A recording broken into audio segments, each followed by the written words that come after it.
move it in certain ways and yank it a little bit, and then it'll finally come out like you're trying to give birth to a fucking baby. But the baby is a abomination.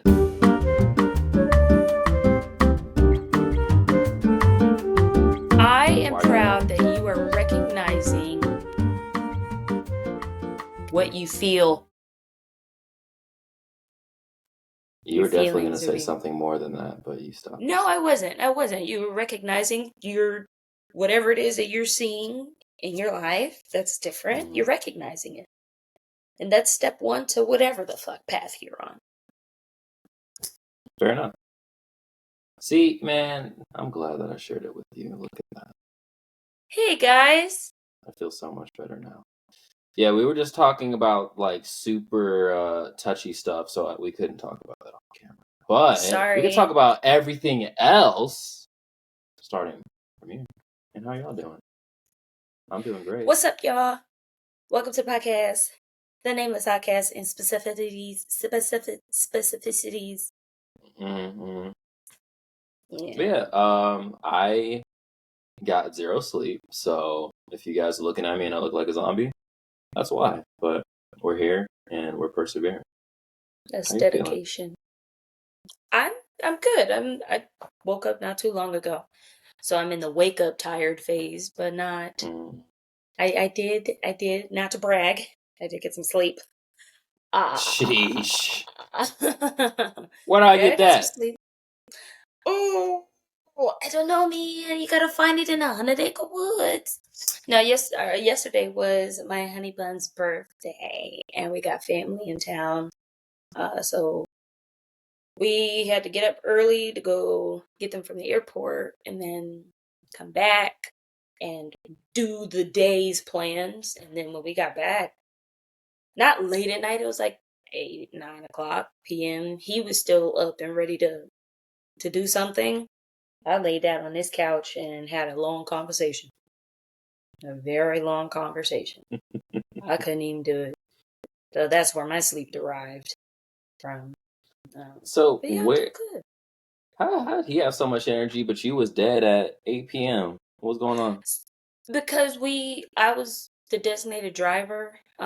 So we went wine tasting, and the wine was talking in my ear a little bit. So because I drove there, brother-in-law, he ended up driving us to our next location. But they were like, yo, you're the designated driver. Chill out. Sober up. So it's like, okay, you right. So when I sobered up, when you sober up, you get tired. Like you got to keep drinking to stay up. We were also, since we woke up so early that morning, I was trying to hold on. After I got sober, he kept drinking though. At our next location, he kept drinking. It's his birthday. So he's still drinking and everything. Yeah. And so he was up. You were struggling. He had all the energy. I was over there trying to keep my eyes open. So yeah, it's so much fun. We're good. So oh my God. At 9 p.m., bro was still lit. Sheesh, y'all was drinking. He was lit. He had his other friend come and get him from the house so they could go play pool. Where they went to go play pool at turned into an after party from the last place that we went that he kept drinking.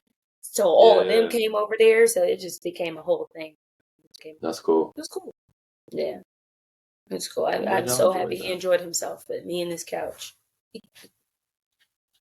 Ooh. You said I did my job.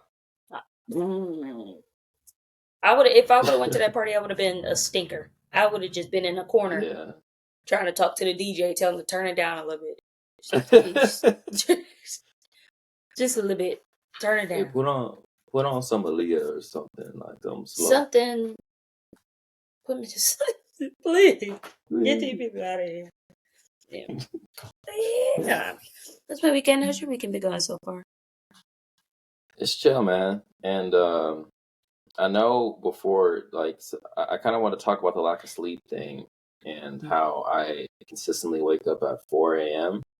regardless of what happened the night prior and how that's biting me in the ass right now. But because we were texting about it, and I was like, yeah, I usually go to sleep at 9 or whatever. And then I said I wake up at 4 a.m. and you were like, what the fuck? And it's because that's literally how my body likes waking up at that time. Like, I can't control it. I can't. My body would never. My body. When do you naturally wake up? Naturally, around like 9. There's been times where like 8 has happened, but around 9, I start opening my eyes, and from there it's a fight of whether I'm gonna get up or I'm gonna keep sleeping. But around 9, no matter how early I wake up. I know I've been in points of my life. I've woken up like my work schedule. I had to wake up at. I had to wake up at like 1 o'clock in the morning to get to work at 2 a.m. kind of thing. And even then, on my days off, I'm waking up at like 7 maybe. Yeah. Kind of. Okay, so that's like your natural wake up time. Between 7 and 9, yeah, that's when I'm waking up. But what got you on the 4 a.m.? So, I mean, you know how like sometimes, like not sometimes, but whenever I get into something, I get super obsessive over it. And so I started looking into health optimization things, and I found that sleep is one of the easiest ways to improve your health, your overall health. Like if you're getting consistent sleep, basically everything else in your life will just dramatically improve, right? So if you're in a bad mood, if you're groggy, if you have brain fog, like if maybe even like with weight regulation, your sleep affects that too, right? Like performance in the gym, even like sexual performance, like all these different kind of things is affected by sleep. So I figured, well shit, like if that's a cheat code that I can get for free, like I don't even gotta pay for it. Like I just gotta do it. You know what I'm saying? And this was like from a guy, his name is Brian Johnson. I think we talked about that guy before. He's like a biohacker, like he's trying to live forever. You probably, I think so. I feel like you've heard of him. Yeah, I remember mentioning him amongst a couple of different people. But yeah. Yeah, he's a vampire. He looks like a vampire. Anyway, he has like this super strict protocol. But he, by the way, he's also like a billionaire. So it's not, I can only do so much of the things that he can do. Yeah. Does he do like blood tests? Yeah. Like regularly? I know what you're talking about. Has like a gym in his house and has like these lineup of supplements. And I think I know. Yeah. Oh my God. Yep. Yep. And he has like Bro an in-house blood test. Supplements. He brings. No, he has it in. He has like a whole spa. Yeah. He has like, like the little laser thing treatments. Like he literally has doctors that come to his. Yeah. He has. He has the whole. He has a room that is his hospital. Basically. Yep. They do the whole panel. Yeah, that's cool. Nuts. So you know who I'm talking about then. Yeah. Yeah. But bro, obviously he he can optimize it to that point because he has all these other things because he can afford it because he's a billionaire. But I'm trying to do as much as I can to optimize my sleep with what I have. So that means like making sure that the temperature in my room is cool. I sleep better when it's cool. Making sure that I have a wind down time. So like when it comes around to my bedtime, like an hour before I get off my electronics, maybe read a book, have a red light in my house instead of like blue light, not looking at TVs and stuff like that. But anyway, there was a time where, and this was like a while ago, but I was doing like a month straight of just waking up at the same time every day, going to bed same time every day. And I felt incredible, dude. Like I had the most energy I ever had in my entire life doing that shit. I had to sacrifice a lot of other things, like, like I wouldn't be able to go out and do things with people like at night, but then I was like, damn, but I feel amazing, so I don't give a fuck, So yeah. So that's why I'm sorry, what? I was gonna say, so it stuck, or you just keep Mm-hmm. on the schedule? So I'm not gonna lie to you, like since then it's been difficult to get myself back on that schedule. So that's why right now I'm just like, I don't care what happens. I need to just wake up at that time and then reset the day after if I have to. Right. So the plan is the rest of the weekend I'm gonna be responsible and then just go to bed at 9 p.m. and call it, and then we'll be good. So, but yeah, So that's my whole thing. is it like down to the minute kind of thing, or like within a span of time? Yeah. Yeah. Like, but yeah, what? Like it's Gave you two options. yeah, what? Dumbass. You say a lot without saying a lot. I just want to let you know that you're real good at that. You dumb piece of shit. I asked you 2 fucking questions. Answer. Is it A or B? Mm-hmm. Yep. Okay. Why are you making this shit so damn difficult? Yes. I'm just kidding. It's the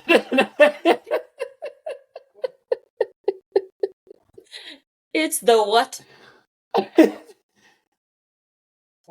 it doesn't need to be super specific. It's within a certain time range. It's within a specific, it's not specific.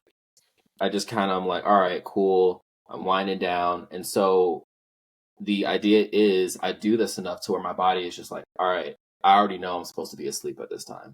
I got the bed set up. I'm in bed. It knows that I'm in bed. It knows all the, electronics are off, and it's getting towards my bedtime. So I want to make sure that my body just naturally kind of regulates to that, because it naturally wakes up at 4. So I want to naturally just go to sleep at 9, which has been kind of the trend that I've been getting back to without having to do a whole bunch of weird shit like taking sleep pills or what have you, you know?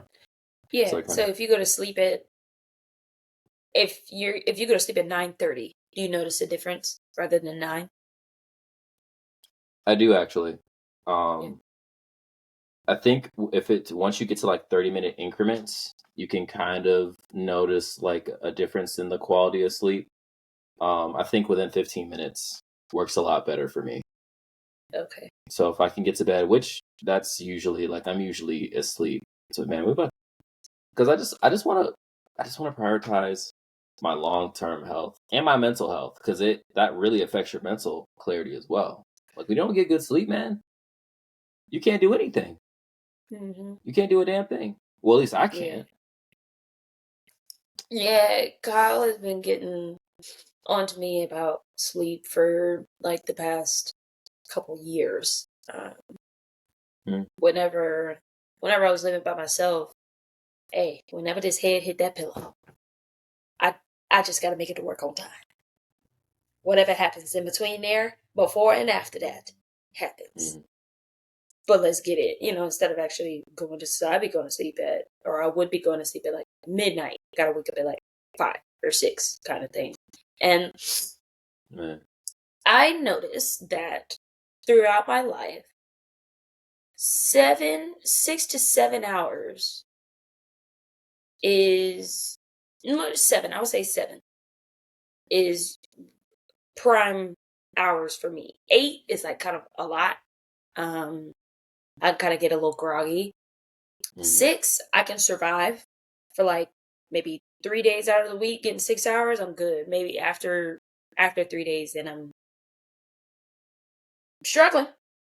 Yeah. I can start to feel the degradation of my energy levels. But 7 is cool. So lately, been trying to go to sleep at bless you. Been trying to go to sleep between 10:30 and 11:30. It's broad. We gonna cut it down for now between 10:30 and 11:30 p.m. And I'm usually trying to get in the bed. I'm usually in bed by 10:45, 11 o'clock. and then waking up between 5:30 and 6:30 a.m. Depends on if I want to go to the gym in the morning or not. Like if it's that day, but I'm also on the journey, and I do notice a difference. For sure. Oh, shout out! And we only Shout getting out! older, man. So that Oh shit God! becomes more important the older you get. Oh my God! Yes, yes. I do, however, like to. So, hot take. Let me know if I'm wilding, but I feel like when you baby yourself, and by baby I mean the strict times, the strict diets, the strict everything. When you baby yourself like that, you kind of make yourself less and less immune to life's, get fucked Right. moments. I was like, oh, Yeah. you can't go to sleep tonight. Sorry, your ceiling just caved in. Now you gotta Yeah. fix it. Sorry. The stuff like that, which kind of makes, like, yeah, you feel extremely good because you're on a strict diet. But now, if something happens, or if you have an opportunity where you get to stay up, or there's a concert, or you meeting fucking Beyonce, whatever it is, now you feel like dog shit. So I feel like it creates more of an extreme of feel bad. So I kind of have it in my head where it's like, okay, I still would like to be able to function good, function fine in instances where I can't get the perfect amount of sleep, food, blah, blah, blah, blah, blah, blah. So, like, instead of having such a strict lifestyle with all of that, I kind of like to keep it a little bit less strict just so I can be prepared for the waxes and wanings of life, of, whatever, this, that, and the other. That I know me, if I get into such control of my life and something throws it off, I'm going manic. I'm going absolutely manic because I can no longer control the situation. So I like to just not have so much control. It's just kind of letting go of the leash a little bit. Just a little bit. I see. Yeah. I mean, I get it. I think that I get where you're coming from with, like, oh, if you're thrown off for one day because you want to go do something, then go do something, right? Like, I still go and do stuff regardless of my sleep schedule. Like, sometimes I do have to sacrifice it, But think about this. The reason why you feel so shitty if you get off of your regimen, like if you're eating clean, for instance, you're eating, whatever, like you're eating your veggies, you're eating your chicken, et cetera, et cetera. And then you decide for 3 days straight you're going to eat like shit. That's the same thing. You know why you feel like shit because you just ate a whole bunch of junk food, right? So it's like it's the same thing with sleep. Whereas if you're getting really good sleep all this time and then like maybe you take a day or two where you're like, okay, I'm just going to do whatever, then you start feeling like shit.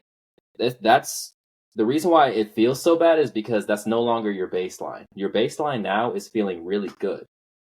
So that shitty feeling is going to feel way worse because you're not used to it anymore, right?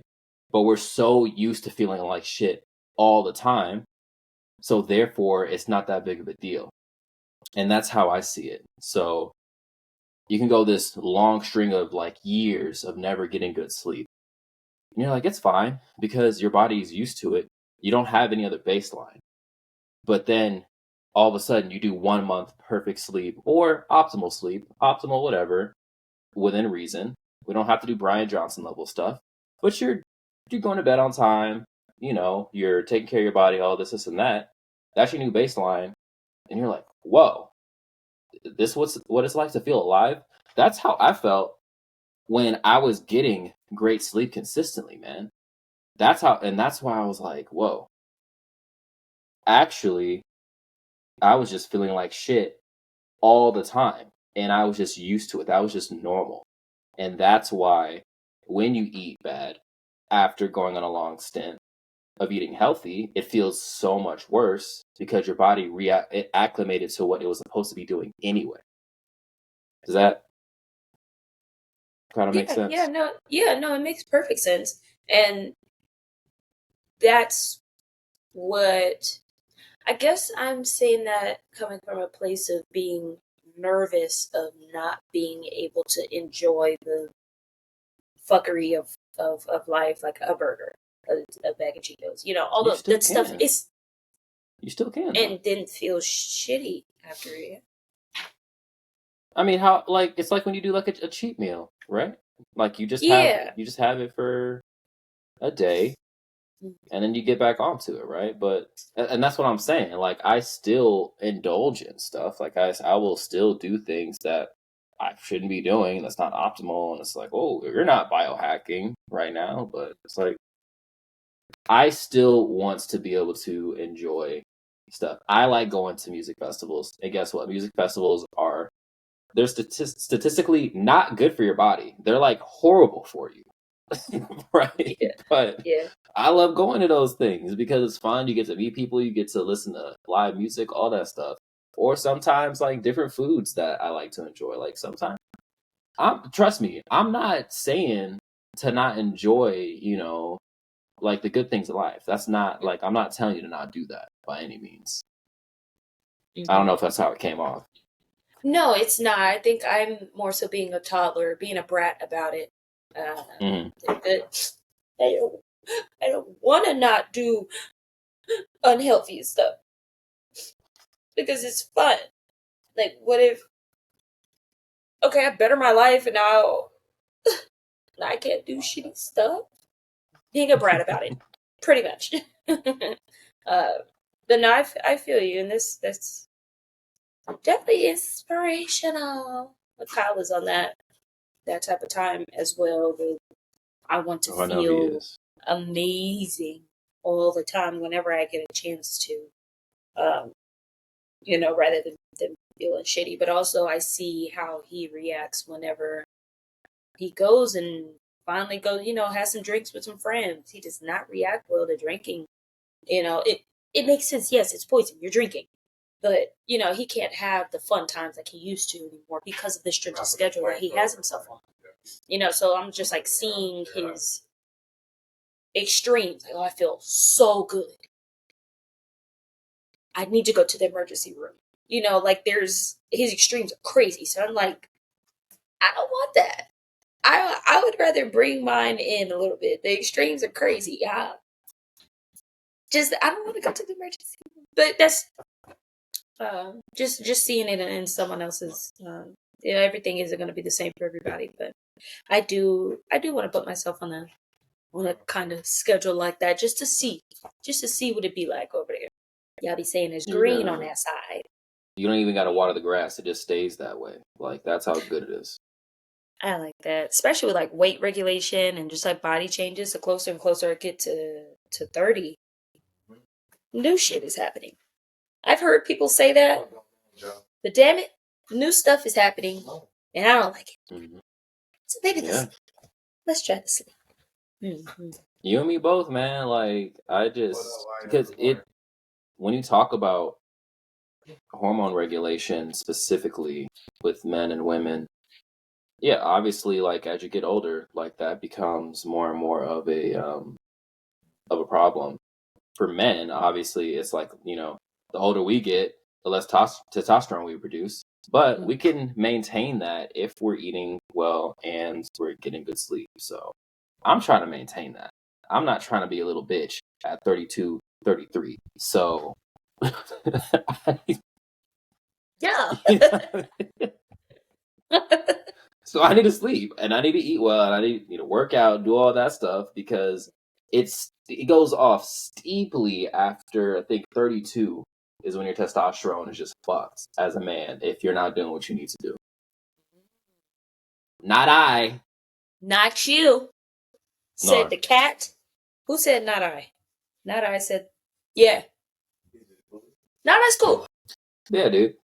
I know you were talking about, you mentioned something about a job earlier. And so I wanted to segue into really odd or shitty jobs that you've done in your life. You like that segue, dude? Yeah, you like it. That was perfect. Okay, really shitty jobs that I've done. I mean,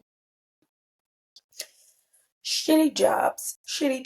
I had the same job for like 6 years as an aircraft electrician, and I'd say out of the 100% pie of that job, 65% of that was pretty shitty.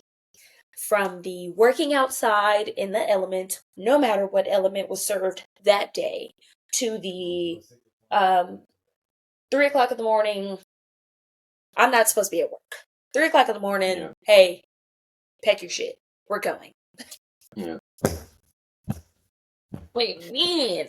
To the it's super cold outside and you gotta put the little fucking screw or the nail in a place that's so dark and small, you'll never know what it looks like in there for real, but your hands know what it looked like more than you do. It's 2 degrees outside. All the way Man, look. Up in his engine somewhere. Man, look. It's the... and it's... I am not mentally built for that environment. I am... Like, I can change out part like a motherfucker. You tell me what to do, I'm gonna get it done. Depending on the weather, I'm gonna complain, but I'm gonna get it done. You gonna get the work done out of me.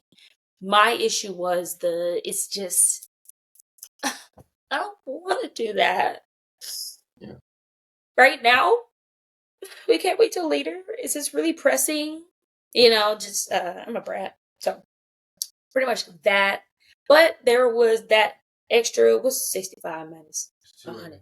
30? No, 25. 35. Whatever. 35. The other 35% of it was a strong and everlasting 35% of good in that job. The people, the experiences, those suck ass 3 a.m. wake ups. We ended up going to a whole nother country that I had never been to before, and we stayed there for like a week. So there was a lot of upside to the downside, but the downside was just way too detrimental to my mental health to keep continuing with that. I was like, I've experienced enough upside. Let me go do something else now. So that's worst. What's the worst, I guess, experience within that job that you've had that sticks out to you? Like what's the most traumatic day out on the flight line for you? I think the one that's the worst, like it wasn't very like, wow, that sucked in the moment, but it was just lasting effects that it had on my body. So the plane I was working on, the U-2, the wings, that plane is nothing but a fucking stick and wings. Yeah. That's all it is. Mm-hmm. It's just a big old airplane glider. So it's a stick bug of planes, basically. Yes. So one of the wings, and it's super old. So the wires that go through it, when they get into that wing, it's going all the way. If you have to change a wire, it's going all the way through that thing. No. So that's taking off panels. That's doing shit with the flaps. You gotta have 3 different shops come out to prepare it, because you gotta take the engine out in order to get into where the wing meets, to find the wires that go all the way down, right? So engines had to come out, take the engine out. Crew chiefs had to come out and put the flaps up. Hydro had to come out and disable the flaps so that they didn't crush us in the midst of us trying to get to the wires. We had to take off 17 different panels, and these aren't quick takeoffs. These are the... Oh my god, not the speed. Don't let 20 different screws get stripped out, because that's what happened. So we had to have them come out and do it. And this is all before we could even start doing the job. So, and at this point, it is, I'm pretty sure it's like late fall. So, and it was, but on my schedule, it was, I think it was maybe like 40 degrees outside. So we're doing all of this. Doing all of that. By the time we actually got to it, and we're on 12-hour shifts at this point. By the time we got to... We already assumed that. So at that point we went to go, we were finally able to touch the wire. And this wire is like crumbling in our hands. This is bad. It needed to be changed, but it's from the wingtip all the way into the fuselage of it. So we're having to, and you don't want to just rip it out and feed a new one.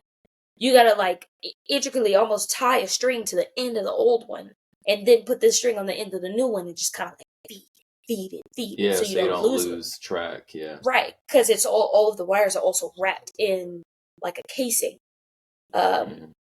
For the protection, so no friction and stuff. So you don't want to take off the whole casing, because the casing is also like held in between. In the wing, there's something that's like a conduit, but in that wall that kind of creates the structure of the wing. So you've got the conduit, and the wires are going through that, so it's tight. Nothing. You would think this job should have taken 12 hours. Did it? No. This job took 2.5 days to do.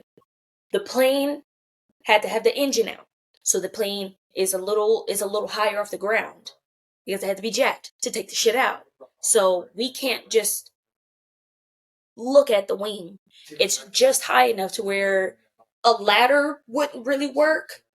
So we have to get on top of it and look down the whole time. So sitting like this, and I'm not kidding you, for 12 plus hours like this, the whole time, working diligently, try to stretch, diligent. It ended up, creating some tension somewhere in my back. So, I'm here, do whatever. We get done. We're like falling out on the ground. Ops checks are done. They're about to do engine checks. The electricians, we was like, we're getting the fuck out of here. You don't need us anymore, okay? Shit works. And this is all for a light. For a simple light.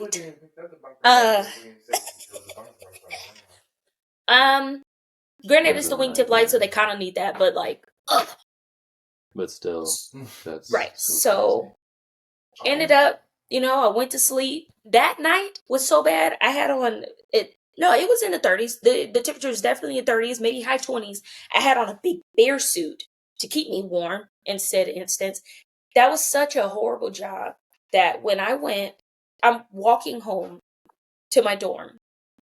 I didn't even ride my bike home. I was walking the bike home. I dropped it. I didn't even lock the bike up. I went out there was a football field that was behind my dorms. I just went to the middle of the football field and laid down outside in the 20-degree weather just to get a second.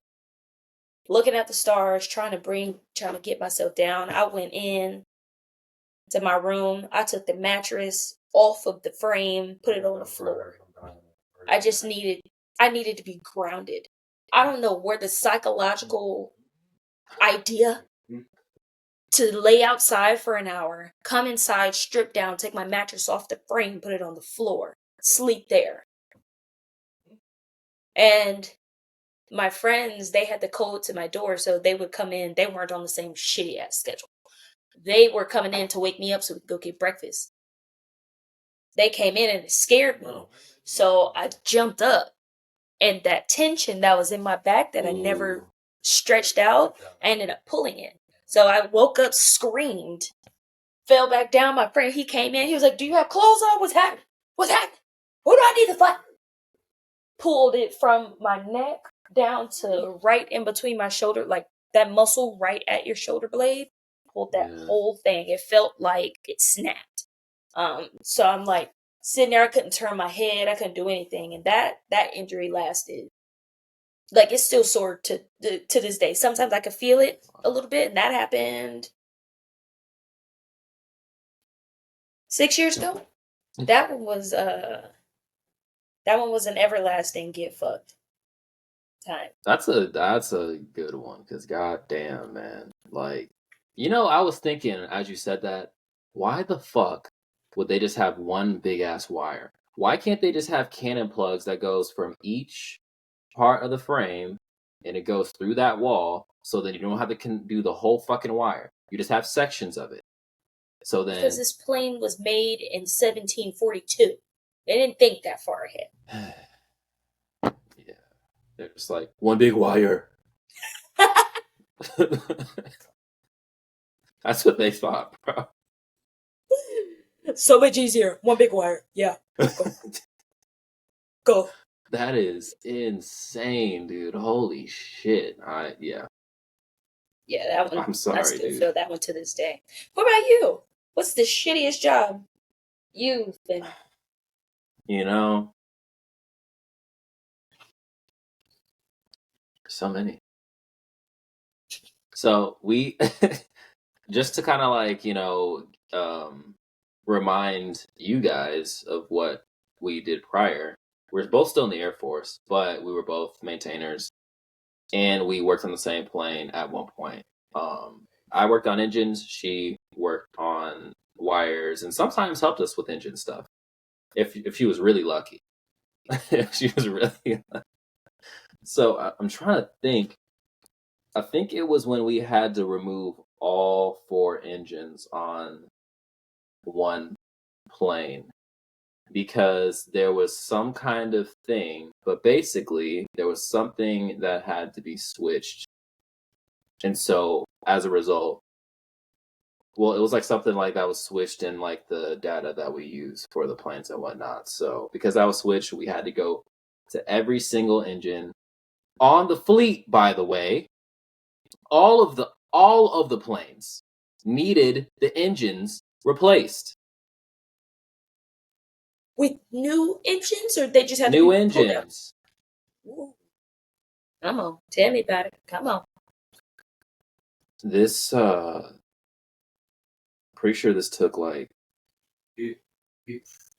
4 months to do because we just don't have the manning for it. Right. This was also in the winter time.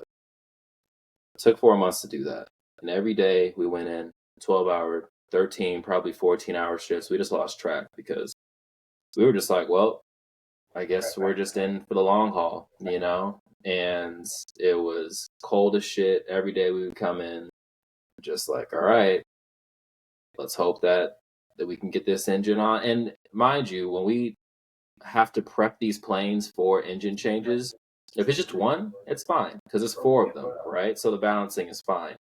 But if you take off all 4 engines, you all of a sudden have to think about a balancing act of which engine you take off in what order.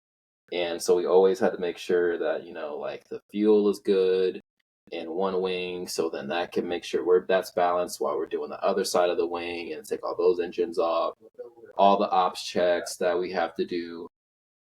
And the sheer amounts of, so I think it was like 6 or 7 planes, which that's just still a lot of fucking engines that you have to change on all these fucking planes. So that wasn't like to make it short, that wasn't my worst day. It was my worst 4 months of my life because that's all we did. And I just didn't have anything. I dreamt about changing engines. I dreamt about them.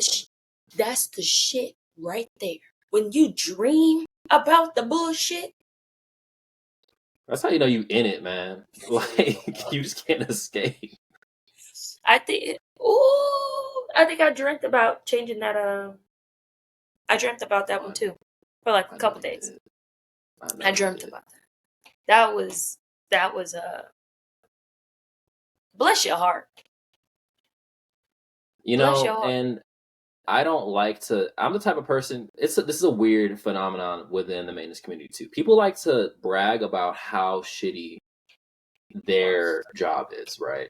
So it always happens between like engines and crew chief. Crew chiefs, they maintain the overall aircraft. For people that don't know, both jobs suck. All right, I don't want to compete to have a shittier job. If my job could be easier, I would love for that to be the case.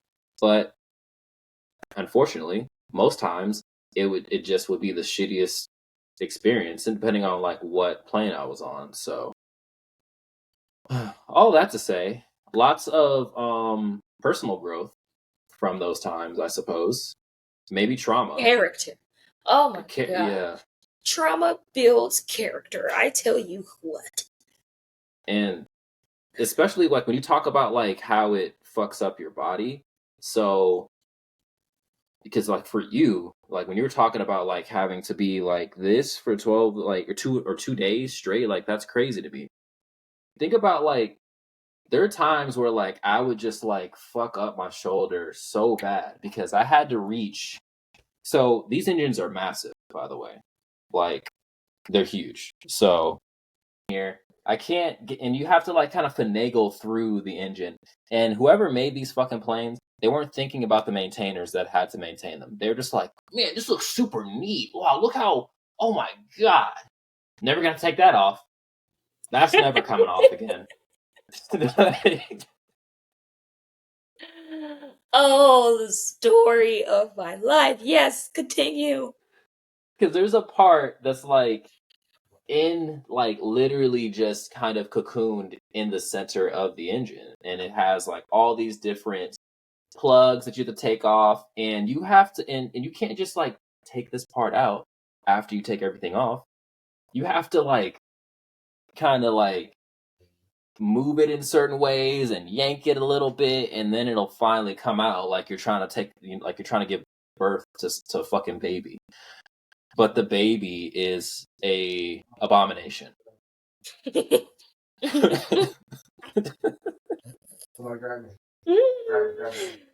And then you're like, wow, I really hate this baby. And then you're putting a new one back in, and you have to do the same thing.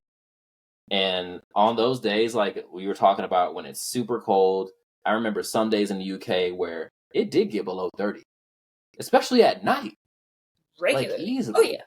Oh, yeah. Easily. Sub 20s like, sometimes. I think we were on mids together before. Yeah. For like a hot minute. Yeah.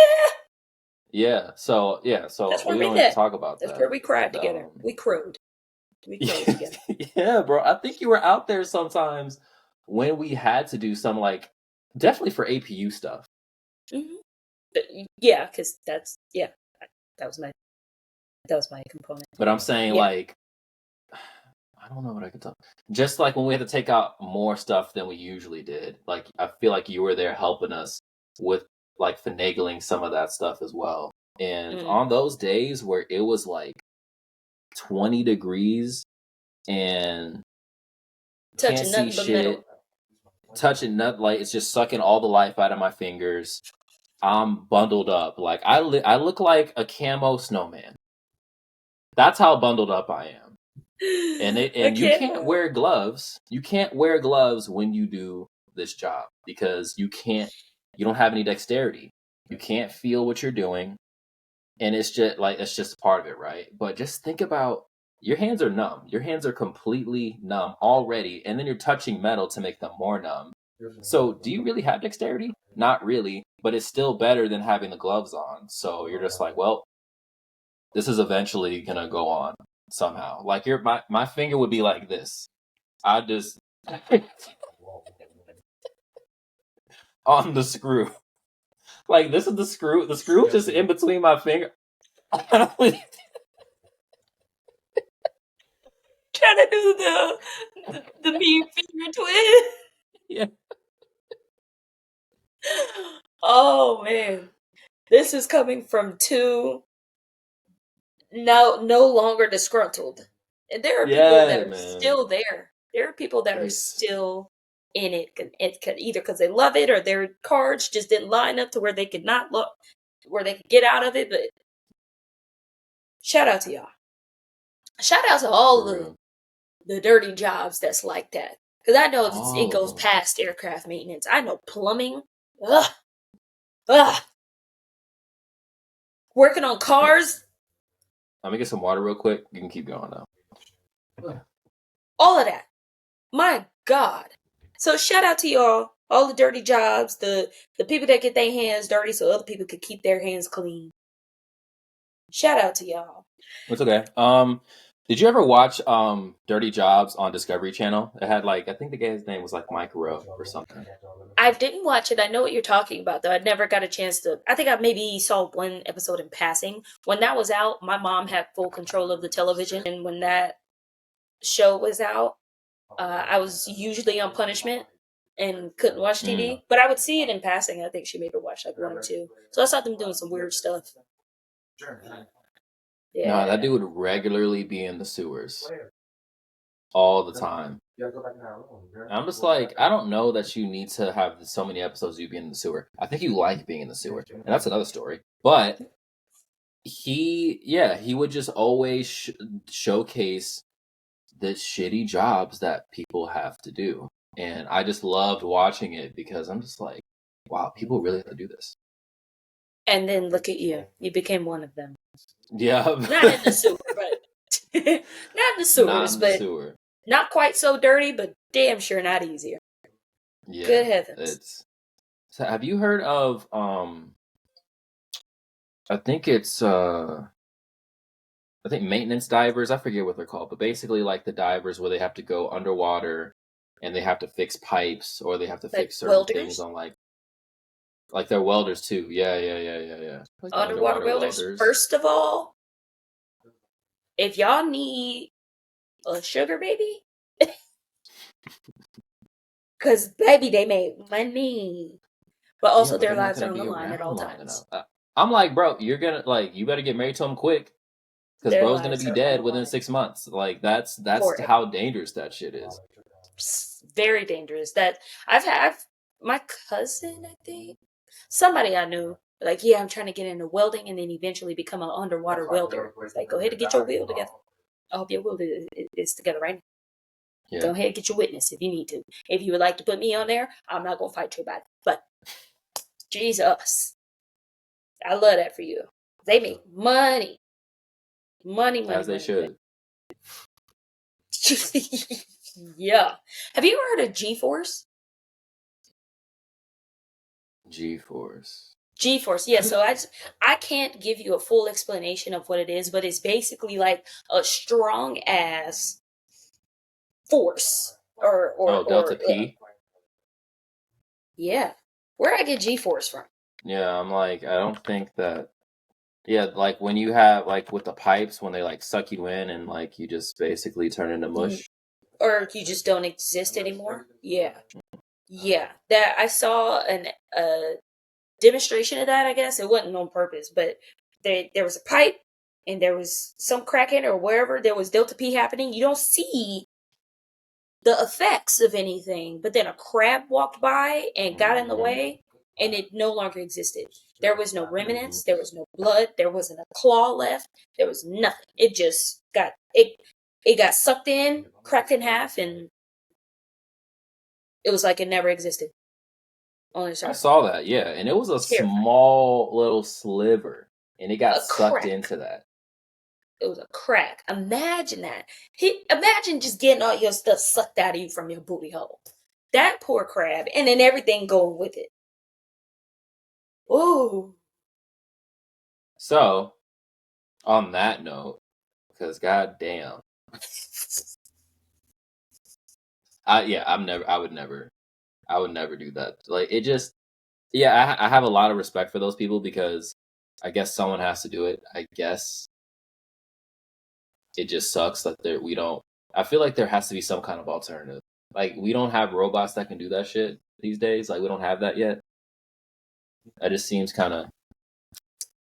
I feel like we should at this point. I think that there should be an underwater welders day. And they should have like a POW and an MIA table too. Yeah. Jesus. Absolutely. They should be recognized annually for the stuff that they go through. Absolutely, man. And then it's like they'll have to be on those oil rigs for months at a time too. And like that in itself is yet another really shitty life, I'm very sure.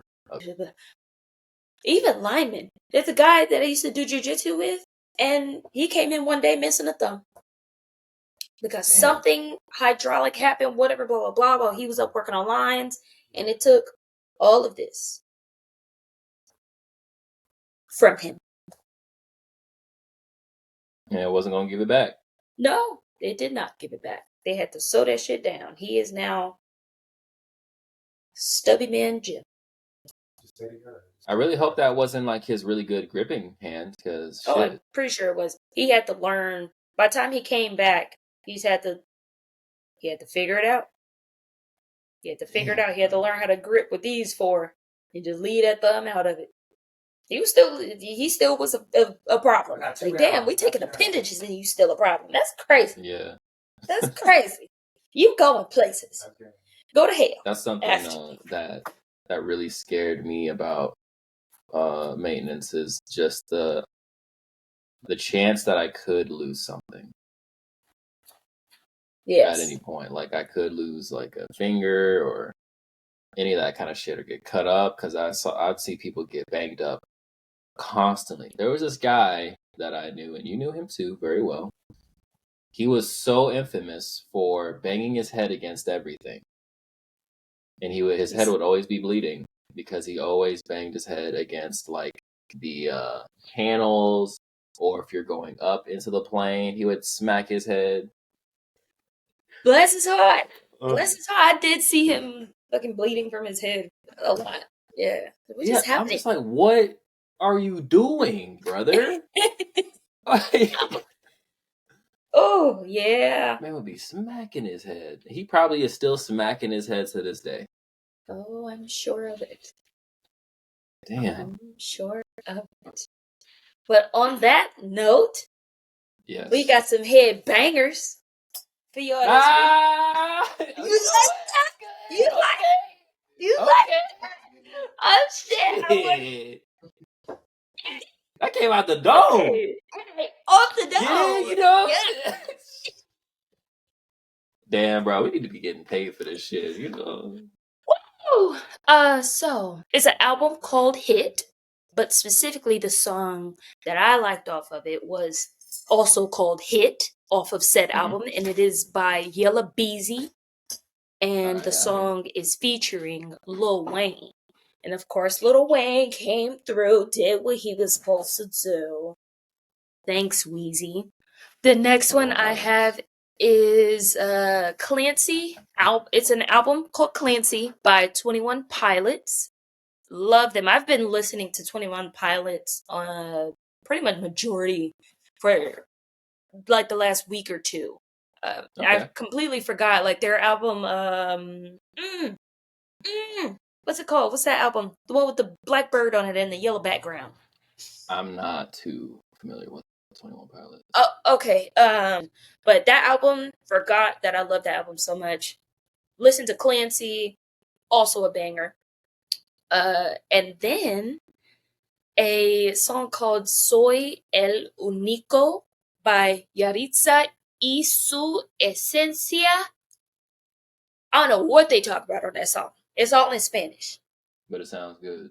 But that girl sang her little heart out. That song go crazy.